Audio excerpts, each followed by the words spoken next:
नमस्कार. आज 2 जून 2026 वार आहे मंगळवार. लोकसत्ता आणि द हिंदू वृत्तपत्र विश्लेषणमध्ये आपलं स्वागत आहे. आजच्या प्रमुख बातम्या: शिंदे राष्ट्रवादीला धक्का, महायुतीपुढे बंडखोरी रोखण्याचे आवाहन, भाजपचा जागा वाटपात वरचष्मा. बातमी स्किप करू शकता, आपल्यासाठी आवश्यकतेची नाही आहे. नेक्स्ट आहे अण्णामलाईंची भाजपला सोडचिठ्ठी, प्रश्नचिन्ह आहे, कारण त्यांनी एअरपोर्टवरती जाताना त्यांच्या गाडीवरती झेंडा नव्हता, या निमित्ताने ती बातमी आली, पण आपल्यासाठी गरजेची नाही आहे. त्यानंतर पुढे नीट फेरपरीक्षा पारंपरिक पद्धतीनेच, संगणक आधारित चाचणीची मागणी सर्वोच्च न्यायालयाने फेटाळली. व हे बेस्ट आहे पहा, कारण ऑनलाईन एक्झाम म्हटल्यानंतर खूप वेळ त्यामध्ये जात होतो. ओके, मग त्यानिमित्ताने सुप्रीम कोर्टाने पण त्याला नकार दिलेला आहे. याच तो सुप्रीम कोर्टाने म्हटलेलं आहे पहा, की NTA अद्याप सध्याला प्रेशरमध्ये आहे व त्या दरम्यान आपण त्यांना नवीन काहीतरी घटना सांगणं हे चुकीचं होईल. मग सुप्रीम कोर्टाने सांगितलं ते बेटरच असेल. नेक्स्ट पहा, अपात्र बहिणींकडून पैसे वसुली नाही, स्किप करू शकता. नेक्स्ट आहे JEE शुभम प्रथम, तर मुलींमध्ये आरोही देशपांडे अव्वल. ओके, त्यानंतर पुढची बातमी आहे, युरियाचा आयात खर्च दुप्पट, आखाती युद्धाचा फटका, केंद्र सरकारवर आर्थिक बोजा वाढलेला आहे.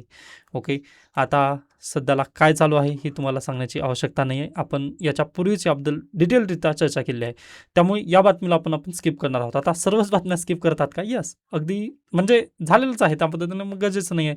नेक्स्ट आहे कॉक्रोचचे 6 जूनला आंदोलन. आता कॉक्रोच जनता पार्टी यांचं सर्वात प्रथम आंदोलन आता 6 जून रोजी होणार आहे, असं अभिजित दिपके यांनी सांगितलेलं आहे. पाहूयात काय होतं या संदर्भात पण. ओके, मग डायरेक्टली आपण पहा, एकही बातमी लोकसत्तामध्ये गरजेची नाही आहे. नेक्स्ट अतिशय महत्त्वाची आहे ही, व्यापार करार अंतिम टप्प्यात, कोणाचा? भारत आणि अमेरिकेचा. ओके, मग छोट्या छोट्या मुद्द्यांवरती इथं चर्चा राहिली आहे, असं उद्योग मंत्र्यांचं स्पष्टीकरण आलेलं आहे. पण ही बातमी तेवढीशी महत्त्वाची नाही. पण या सर्वात महत्त्वाची बातमी म्हणजे पहा, काल आपण पाहिलं आहे, भारत आणि कॅनडा या दोघांमध्ये CEPA होणार आहे. Okay, comprehensive economic partnership agreement होणार आहे. मग तेच ॲग्रीमेंट आपण कोणासोबत केलं आहे? ओमानसोबत पण आपलं ते ॲग्रीमेंट झालेलं आहे. हा पॉईंट प्लीज लक्षात ठेवा. ओके, आता त्याचे जे डिटेल्स आहेत ना, ते PIB आलेले आहेत. पण पहा, थोडंसं थांबा ना, काल तर ॲग्रीमेंट झालेलं आहे, याच्याबद्दल आर्टिकल्स येतील. ओके, जे पत्रकार आहेत त्यांनी थोडीशी चर्चा करून किंवा म्हणजे त्याच्यावरती रिसर्च करून आपल्याला ते आर्टिकल देतील, त्यावेळेस आपण याबद्दल डिस्कशन करणार आहोत. पण PIB कालच्या छापलेलं आहे व आजच्या न्यूजपेपरमध्ये पण आलेलं आहे की बा आपण ओमानसोबत आपलं काय झालं, CEPA ॲग्रीमेंट झालेलं आहे. ओके, एवढीच बातमी तुम्ही लक्षात ठेवायची आहे. उद्या किंवा परवाच्या न्यूजपेपरमध्ये याचे आर्टिकल येतील, त्यावेळेस आपण डिटेलमध्ये याला डिस्कशन करणार आहोत. ओके, ही बातमी थोडीशी लक्षात ठेवा. त्यानंतर राज्यसभेच्या 27 जागांसाठी चुरस, राष्ट्रीय लोकशाही आघाडीचे 16 ते 18 जागा जिंकण्याची संधी त्यांना प्राप्त होईल किंवा राज्यसभेमध्ये कोणता पक्ष फुटेल याबद्दल तिथं प्रश्नचिन्ह नक्की लागलेले. पाहूयात आपण राज्यसभेची निवडणूक पण. ओके, नेक्स्ट पहा, अन्य गरजेची नाही. पुढे लोकसत्ता संपादकीय पेजवरती एकनाथ शिंदे यांनी 12 वर्ष पंतप्रधान नरेंद्र मोदी यांच्या सरकारला झाले, या निमित्ताने शुभेच्छा पत्र आर्टिकल लिहिलेला आहे. हा आर्टिकल अगदीच लोकसत्तामध्ये पण आला आहे आणि द हिंदूमध्ये पण आला आहे, पण याला मी परत स्किप करतोय, त्यामुळे मी खुश आहे. पहा, आज जास्त बातम्या आपल्या न्यूजपेपरमध्ये गरजेच्या नाहीत. रहे नार रहे हम, लता मंगेशकर यांच्यासह एकाच आकाशात असणे ही मर्यादा सुमनताईंनी कधीच जाणवली नाही किंवा रसिकांनाही सुमनताईकडे दुर्लक्ष केले नाही, याबद्दलचा हा आर्टिकल देण्यात आलेला आहे. म्हणजे सुमनताई यांचं निधन झालं त्याबद्दलचा हा आर्टिकल स्किप करू शकता. पहा, त्यांच्याबद्दल पर्सनली न्यूजमधून जे महत्त्वाच्या बातम्या आहेत ते मी आपल्या मॅगझिनमध्ये लवकरच इन्क्लूड करून तुम्हाला देण्याचा प्रयत्न करेन. ओके, नेक्स्ट आहे आरक्षण हळूहळू बंद करण्याचा विचार. बातमी सरकार विरोधी आहे, त्यामुळे मी याला स्किप करतोय. शक्य झालं तर तुम्ही वाचून घेऊ शकता, पण रिकमेंडेड नाही आहे. नेक्स्ट आहे कोकण रेल्वेच्या निर्मितीत दंडवतेंचे योगदान का महत्त्वाचे, हा आर्टिकल आलेला आहे. याबद्दल आपण आपल्या डेली मॅगझिनमधून पाहून घेऊ शकतो. तर पहा, कोकण रेल्वे 758 किलोमीटरचा हा प्रवास आहे बेसिकली, व कुठून कुठपर्यंत आहे असं जर तुम्ही विचार केला तर नक्कीच पहा, यामध्ये महाराष्ट्र, कर्नाटक आणि गोवा ही 3 राज्य नक्कीच सामील होतात कोकण रेल्वेमध्ये. व कोकण रेल्वेचे शिल्पकारमधून मधु दंडवते यांचं नाव सर्वात समोर येतं, कारण सर्वात पहिल्यांदा मोरारजी देसाई यांचं सरकार असताना मधु दंडवते ही रेल्वे मंत्री होती व रेल्वे मंत्री असताना त्यांनी कोकण रेल्वेला मान्यता दिलेली होती. त्याच्यानंतर पहा, त्यांनी पुन्हा VP सिंग यांच्या सरकारमध्ये अर्थ मंत्रालय सांभाळलेलं होतं व अर्थ मंत्रालय सांभाळल्यानंतर त्यांनी जे फंडिंग आहे किंवा जे फायनान्स आहे ते मधु दंडवते यांनी केलं होतं. त्यामुळे कोकण रेल्वेचे शिल्पकार म्हणून आपण मधु दंडवते यांना ओळखतो. व आता हे सध्याला चर्चेत का आलेलं आहे, तर महाराष्ट्र राज्य सरकारने एक प्रस्ताव पाठवलेला आहे केंद्र सरकारला की सावंतवाडी रेल्वे स्थानक जे आहे त्याचं नाव बदलून आपण मधुदंडवती टर्मिनस करण्यात यावं असा त्यांनी प्रस्ताव दिला. त्यानिमित्ताने हे परत एकदा चर्चेत आलेलं आहे. ओके, कदाचित हे सरळ सेवा किंवा कंबाईन परीक्षेला विचारलं जाऊ शकतं. त्यानिमित्ताने प्लीज हा पॉईंट लक्षात ठेवा. ओके, नेक्स्ट आहे मेट्रोमॅन कोण आहेत? मग तर ई श्रीधरन आहेत. शिल्पकार वेगळे आहेत आणि मेट्रोमॅन वेगळे आहेत. हा पॉईंट प्लीज लक्षात ठेवा. कोकण रेल्वेचे इंजिनियर कोण होते? तर ई श्रीधरन होते. ओके, आय होप हा पॉईंट तुम्हाला लक्षात आला असेल. यूपीएससीला नाही परंतु एमपीएससीमध्ये डायरेक्टली जर तुम्हाला अशा पद्धतीने स्टेटमेंट जर दिले तर इथे खेळी केली जाऊ शकते. त्यामुळे प्लीज हा पॉईंट लक्षात ठेवायचा आहे. डन.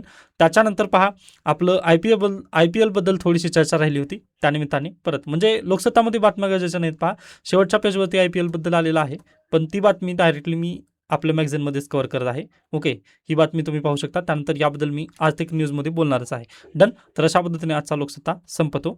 आता मला डायरेक्टली जाता येतं आपल्या मॅगझिनमध्ये.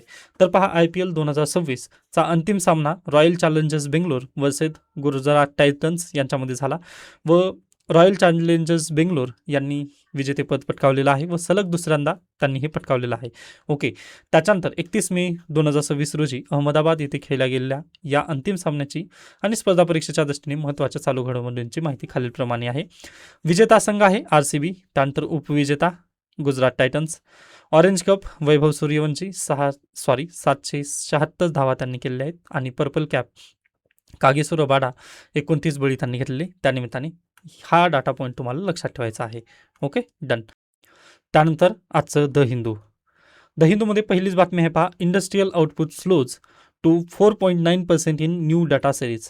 पहा, यावर्षी भारत सरकारने सगळीकडलं जे बेस इयर होतं ते बदललेलं आहे. याच्या पूर्वीचं बेस इयर होतं 2011-12, पण आता यावर्षीपासून बेस इयर झालेलं आहे आपलं 22-23. ओके, मग 22-23 बेस इयरनुसार जे आपलं इंडस्ट्रीयल ग्रोथ होती ती पहा स्लो डाऊन झालेली आपल्याला दिसत आहे. ती स्लो डाऊन कितीपर्यंत झालेली आहे? 4.9% येऊन थांबलेली आहे व इथे फक्त 4 इंडस्ट्रीचाच इथं आकडेवारी वगैरे दिलेली आहे.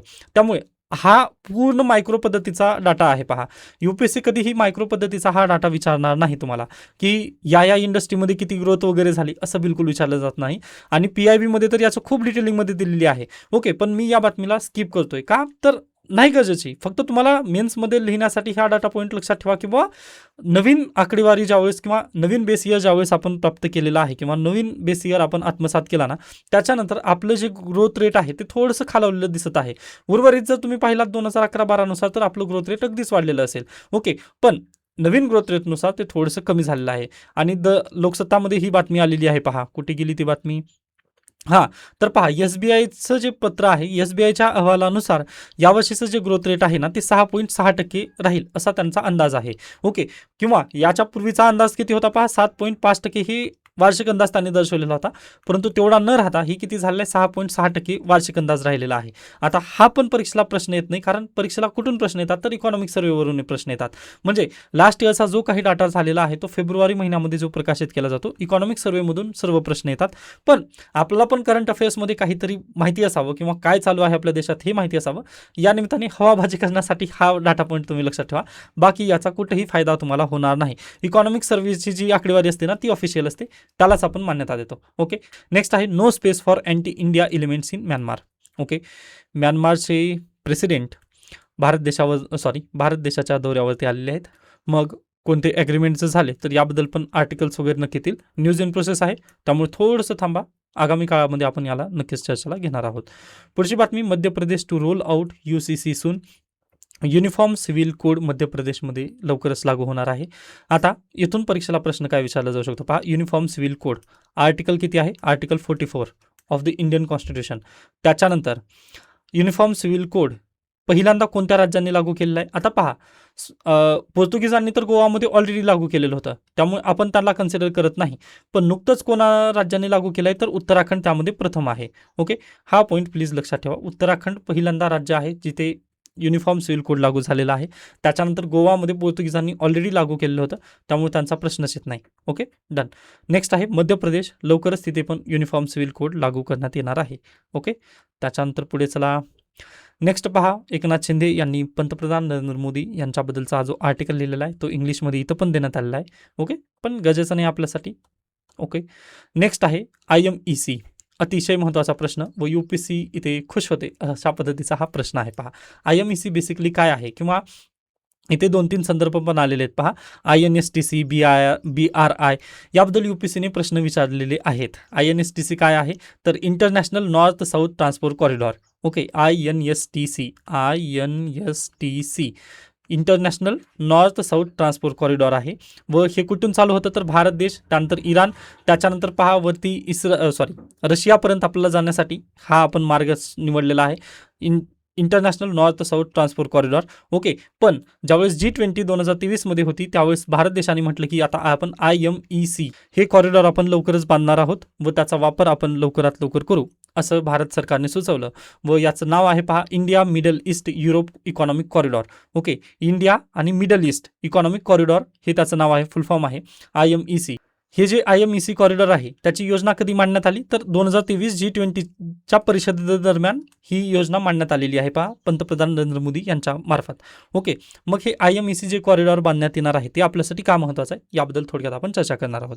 ओके, तर पहा तत्पूर्वी आज घडीला आपण आत्ताच पाहिलं एक न्यूज आली होती पहा लोकसत्तामध्ये की जे आपलं काय म्हणू शकता तुम्ही जे खतं आहेत खतांच्या आयातवरतीची जी किंमत आहे ती दुप्पट वाढलेली आहे.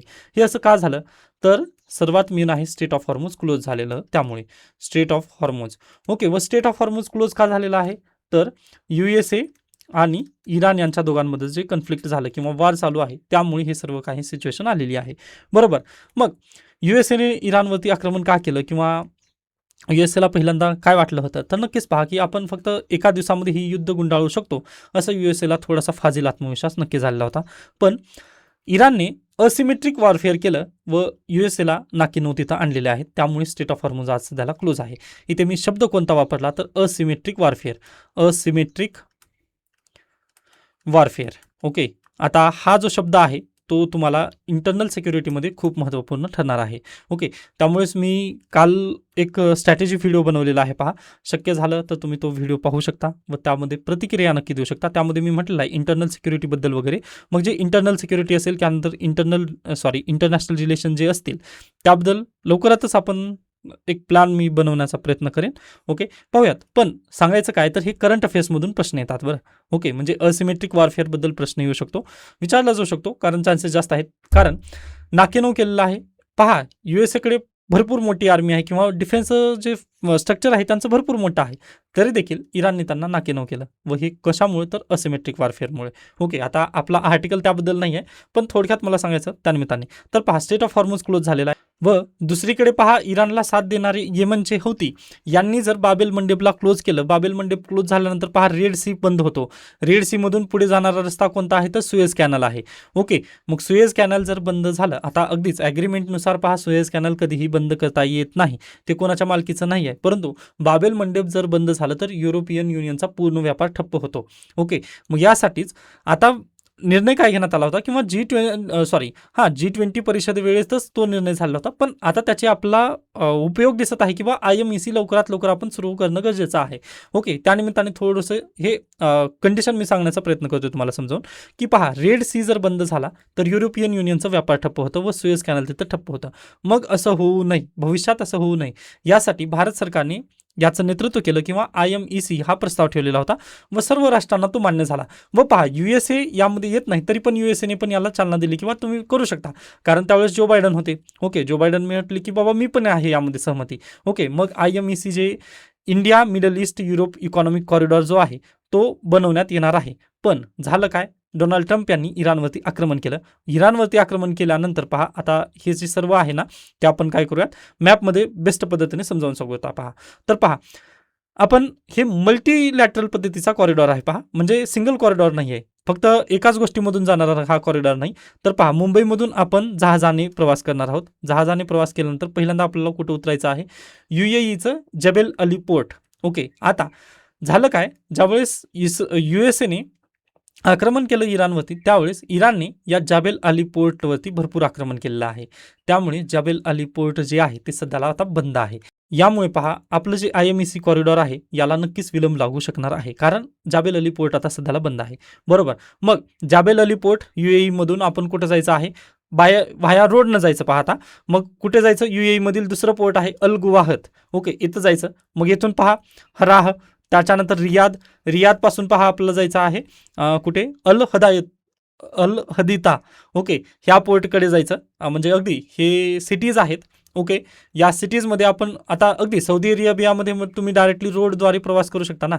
ओके, मग त्यामुळे आपण अगदीच जबेल अलीपर्यंत पोर्टद्वारे किंवा जहाजाद्वारे प्रवास केला. मग तिथून पहा सौदी अरेबियापर्यंत आपण रोडद्वारा प्रवास केला व सौदी अरेबियाचं शेवटचं पोर्ट, त्याच्यानंतर पहा इस्रायल पण यामध्ये सहभागी झालेला आहे.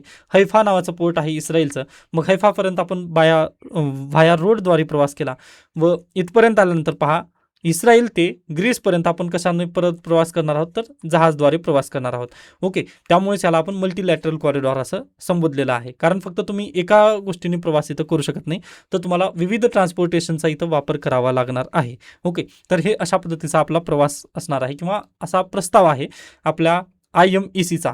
ओके, म्हणजे इंडियापासून हे चालू होईल. मग यामध्ये इराण आहे का, तर बिलकुल इराण नाही. त्यामुळेच पहा इराणने यावरती आक्रमण केलं व जबेल अलीला त्यांनी पूर्णतः म्हणजे बंद करून टाकलेलं आहे. ओके, जबेल अली, त्यानंतर विविध जे पोर्ट आहेत UAEची, ते त्याला त्यांनी लक्ष केलेलं होतं. याच कारणानिमित्त पहा आपलं जे सध्याला IMEC कॉरिडॉरचं जे स्वप्न आहे ते थोडंसं जास्त काळ विलंब नक्की होणार आहे तिथे. ओके, हा पॉईंट तुम्ही लक्षात ठेवा. त्याच्यानंतर आता UPSC इथून प्रश्न काय विचारू शकते, पहा इस्रायल यामध्ये आहे का, म्हणजे आपल्या IMEC कॉरिडॉरमध्ये इस्रायल आहे का, तर बिलकुल यस, इस्रायल आहे इथे. ओके, व आपण बायपास कोणाला करत आहोत या गोष्टीमधून, तर पहा आपण सुएझ कॅनलला इथं बायपास करणार आहोत. हा आहे रेड सी, इथं आहे बाबेल मंडेब, इथं आहे स्टेट ऑफ हॉर्मोज. ओके, पण आपण डायरेक्टली कुठं जाणार होतो, UAEकडे जाणार होतो. आपण इराणकडे जात आहोत का, तर बिलकुल नाही. आपला डायरेक्टली UAEकडे जायचं होतं. या निमित्ताने आपण जे स्टेट ऑफ हॉर्मोज आहे त्यांची परमिशन किंवा इराणची परमिशन आपण इथं घेतलेली नाही.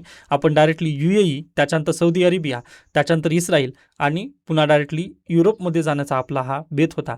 पण आता ते थोडंसं स्वप्न आपल्याला थांबावं लागत आहे. पण लवकरात लवकर हे परत स्वप्न आपण अचीव करू शकतो पहा, कारण भारत देशाची डिप्लोमसी पण तशा पद्धतीने आहे. त्यामुळे नक्कीच आपण याला यसमध्येच ठेवणं गरजेचं आहे. आता पहा इथे तुम्हाला USA कुठं पण दिसत नसला तरी यामध्ये USA आहे. ओके, आता ते कुठून येणार आहेत ते आम्हाला पण माहिती नाही, परंतु USA यांनी त्याला सहमती दिली होती G20 दरम्यान. ओके, त्यामुळे हे IMEC कॉरिडॉर तुम्ही लक्षात ठेवा. परीक्षेला प्रश्न INSTC वरून आलेला आहे. आता INSTC कॉरिडॉर कुठं आहे, एकच मिनिट द्या, लगेच सांगतो. त्यानंतर पहा INSTC कॉरिडॉर आपण पाहूयात. तत्पूर्वी मला एक लक्षात आलं, मल्टीलॅटरल नाही येतो, तो मल्टी मोडल आहे. कारण पहा एका ट्रान्सपोर्टेशनद्वारे तुम्ही प्रवास करत नाही, तर मल्टी ट्रान्सपोर्टेशनचा प्रवास आहे तुम्हाला, त्यामुळे त्याला मल्टी मोडल ट्रान्सपोर्ट कॉरिडॉर म्हणतात. तो पॉईंट प्लीज तुम्ही करेक्ट करून घ्या. मी मल्टीलॅटरल म्हणत होतो, ती इंटरनॅशनल रिलेशनमध्ये आहे, सॉरी फॉर दॅट. तर पहा इसवी सन 2000 मध्ये भारत, रशिया आणि इराण या दोघांनी मिळून काय केलं पहा, त्यांनी म्हटलं की आपण एक कॉरिडॉर बनवूयात, रस्ता बनवूयात. त्याला नाव त्यांनी दिलं पहा INSTC, international north south transport corridor. Okay, मग यामध्ये फक्त 3 देश होते पूर्वी, पण पुन्हा जसं जसं हा रस्ता वाढत गेला तसं तसं यामध्ये सहभागी राष्ट्रांची संख्या वाढत गेली आहे. आता जवळपास 13 संख्या आहे त्यामध्ये. तर पहा भारत देशाद्वारे आपण जायचं आहे इराणमध्ये चाबहार पोर्टाला. आता चाबहार पोर्ट कोणी बांधलेलं आहे, भारत देशाने बांधलं आहे. आय थिंक कालच्या परीक्षेमध्ये हा प्रश्न पाहिलेला आहात तुम्ही, चाबहार पोर्ट. व दरवेळेस मी सांगत असतो, म्हणजे चाबहार पोर्टबद्दल तर भरपूर वेळेस आपण बोललेलं आहे, कारण BRIला काउंटर करण्यासाठी भारत देशाने ते पोर्ट बनवलेलं आहे. ओके, चाबहार पोर्ट इराणमध्ये. मग इराणमधून आपल्याला डायरेक्टली कुठं जायचं आहे पहा, अझरबैजानमधून आपल्याला डायरेक्टली पहा रशियामध्ये जायचं आहे. अशा पद्धतीने आपला हा कॉरिडॉर होता INSTC कॉरिडॉर. मग आता यामध्ये बेलारुसने पण आपल्याला म्हटलं की बाबा नाही, आम्हाला पण तुमची सुविधा द्या. त्याच्यानंतर जे उर्वरित राष्ट्र आहेत जसं सिरिया आहे पहा, त्यांनी पण म्हटलं की नाही, आम्हाला पण भारतासोबत व्यापार वगैरे करायचा, त्यामुळे INSTCचा हिस्सा आम्हाला पण बनवावा, असं त्यांनी मागणी केली. त्यामुळे आता जवळपास 13 राष्ट्र INSTCमध्ये येतात. तर प्लीज एकदा तुम्ही बॅकवर्ड लिंकेजेससाठी ही जी 13 राष्ट्र आहेत, पण आता गरजेचं नाही पहा, प्रिलिम्सच्या पूर्वी एकदा INSTC कॉरिडॉर प्लीज एकदा तुम्ही पाहून घ्या. ओके, कारण INSTC पण चर्चेत आहे व IMEC तर अतिशय महत्त्वाचा आहे. ओके, प्रिलिम्सच्या पुढे तुम्ही हे करू शकता, मॅपिंग ज्यावेळेस करता त्यावेळेस तुम्ही हा पॉईंट प्लीज लक्षात ठेवा. ओके, बॅकवर्ड लिंकेजेससाठी हे मस्ट आहे. डन. त्याच्यानंतर नेक्स्ट पहा आर्टिकल, हा झाला आय थिंक आर्टिकल समजला असेल. त्यानंतर ऑर्बिटल रायव्हलरी. ओके, हा जो आर्टिकल आहे तो तुम्ही स्वतःहून वाचून घ्यायचा आहे. म्हणजे भारत देश आणि चायना या दोघांमध्ये विसंगतता किती आहे किंवा चायना कशा पद्धतीने स्पेस एजन्सीमध्ये पुढे चाललेला आहे हे यामध्ये त्यांनी सांगण्याचा प्रयत्न केला आहे. व पहा UPSC चायनाच्या विरोधात थोडेसे प्रश्न विचारत आहे. 2019 पासून तुम्ही पाहिलात तर UPSC थोडंसं चायनाला काउंटर करण्यासारखे प्रश्न विचारते, त्यामुळे कदाचित आपल्याला ही माहिती असणं गरजेचं. या निमित्ताने प्लीज हा आर्टिकल तुम्ही स्वतःहून वाचून घेऊ शकता. नेक्स्ट आर्टिकल मी एक्सप्लेन करणार आहे. त्यानंतर नेक्स्ट आर्टिकल PMOS किंवा PCOS याबद्दलचा आहे. आता पहा, ही जी बातमी आहे ना ती लास्ट मंथपासून चर्चेत आहे. पण पहा, मी प्रिलिम्सच्या नजरेत असल्याने किंवा प्रिलिम्सच्या थोडंसं अभ्यासामध्ये असल्यामुळे तो आर्टिकल डिस्कस करता आला नव्हता. पण हा आर्टिकल आता भेटलेला आहे, त्यामुळे अतिशय महत्त्वाचा हा आर्टिकल असणार आहे. ओके, तर हे लक्षात घ्या, PCOS आणि PMOS काय आहेत किंवा याचं नामांतरण काय करण्यात आलं. तर पहा, polycystic ovary syndrome. Okay, polycystic ovary syndrome म्हणजेच काय, PCOS. आता PCOS किंवा हे ओव्हरी सिंड्रोम म्हटल्यानंतर तुम्हाला लगेच लक्षात आलं असेल किंवा हे कुणाचं तरी महिलांसाठीच होत असेल आजार. ओके, सिंड्रोम म्हटल्यानंतर आजार व ओव्हरी म्हटल्यानंतर महिला, अशा पद्धतीने तुम्ही तुमच्या माइंडमध्ये लगेच आलं असेल किंवा हे फक्त महिलांनाच होतं किंवा हे फक्त गर्भाशयाशी रिलेटेड आजार आहे असं तुम्हाला क्लिक झालं असेल. पण हे PCOS जे आजार आहे ना ते फक्त गर्भाशयाशी रिलेटेड नाही आहे. Okay, poly endocrine metabolic ovarian syndrome असं त्याचं पूर्ण नाव आहे किंवा हे पूर्ण फक्त एका जागेवर न होता ते आजार पहा मल्टी आता अगदी तिथं पण तसं झालं पहा, मल्टी मॉडेल अगदी तशा पद्धतीने इथं पण आहे. म्हणजे शरीराच्या अंतर्गत अन्य भागांवरती पण हा आजार होतो. यामुळे पहा याला आपण नाव आता काय बदललेलं आहे, इंटरनॅशनल लेवलवरती याचं नाव बदलण्याचा प्रस्ताव ठेवण्यात आला. पॉलिसिस्टिक ओव्हरी सिंड्रोम फक्त एका जागेवरचा आजार वाटत होता पूर्वी आपल्याला, पण हा आजार फक्त एका ठिकाणाचा नसून सर्व ठिकाणी म्हणजे बहुतांश ठिकाणी हा महिलेवरती आजार होतो. या निमित्ताने याचं नाव आता बदलण्यात आलेलं आहे, poly endocrine metabolic ovary syndrome. I hope तुम्हाला हा पॉईंट लक्षात आलेला असेल. पूर्वी फक्त हे ओव्हरी म्हटल्यानंतर फक्त महिलांना आपण फक्त ओव्हरीशी रिलेटेड हा आजार असं पाहत होतो, पण तसा नाही आहे. तर तो मेटाबॉलिकली आजार होणारा आहे, या निमित्ताने आपण याचं नाव बदललं. ओके, आय होप हा पॉईंट तुम्हाला क्लिअर झाला असेल, कारण परीक्षेला डायरेक्टली प्रश्न विचारला जाऊ शकतो. त्याच्यानंतर PMOS हे जे नाव आहे, हे नाव बदलण्याचा जो निर्णय आहे तो कोणी घ्यावा किंवा कोणी रिसर्च केली त्याबद्दल थोडक्यात लक्षात घ्या. मेलबर्नमधील प्राध्यापिका हेलेन टिडे यांच्या नेतृत्वाखालील या बदलाची कारणे द लॅन्सेट यामध्ये प्रकाशित झाली आहेत.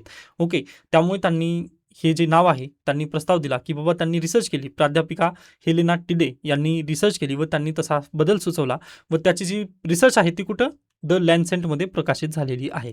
Okay, done. त्याच्यानंतर आता PCOS या शब्दाने हा आजार केवळ महिलांच्या प्रजनन संस्थेची आणि गर्भाशयाशी संबंधित असल्याचा चुकीचा संदेश जात होता.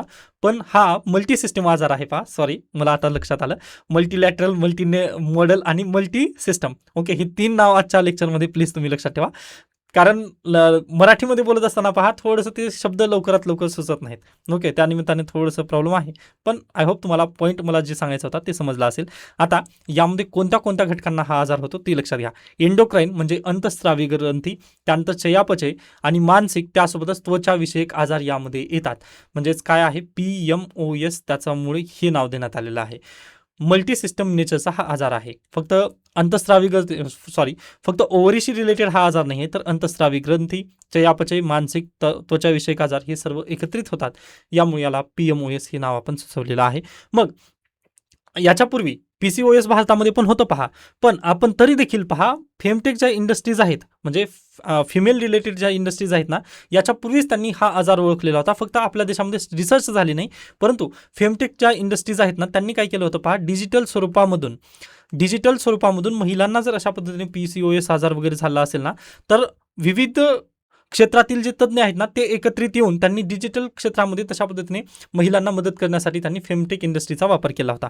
आता त्यासाठी पहा त्यांनी काय केलं होतं, तर अगदीच इथे देण्यात आलेलं आहे, कुठे गेला, स्त्रीरोग तज्ज्ञ, त्यानंतर मधुमेह तज्ज्ञ, एंडोक्रायनॉलॉजिस्ट, त्यानंतर त्वचा तज्ज्ञ, पोषण तज्ज्ञ, फिटनेस ट्रेनर आणि मानसोपचार तज्ज्ञ हे सर्व तज्ज्ञ एकत्रित येऊन त्यांनी फिमेल टेक्नॉलॉजीचा वापर करत म्हणजे फेमटेक इंडस्ट्रीचा वापर करत त्यांनी काय केलं होतं, जे शहरी महिला आहेत किंवा ज्या डिजिटल टेक सावी ज्या महिला आहेत त्यांना त्यांनी मदत करण्याचा प्रयत्न केला होता आपल्या भारत देशामध्ये. फक्त आपल्या देशामध्ये स्टडी नाही झाली, परंतु PCOSला फक्त ओव्हरीचा आजार नाही तर मल्टी ऑर्गनचा हा आजार आहे असं म्हणत भारत देशामधील जे विविध तज्ज्ञ आहेत त्यांनी हे याच्यापूर्वीच चालू केलेलं होतं.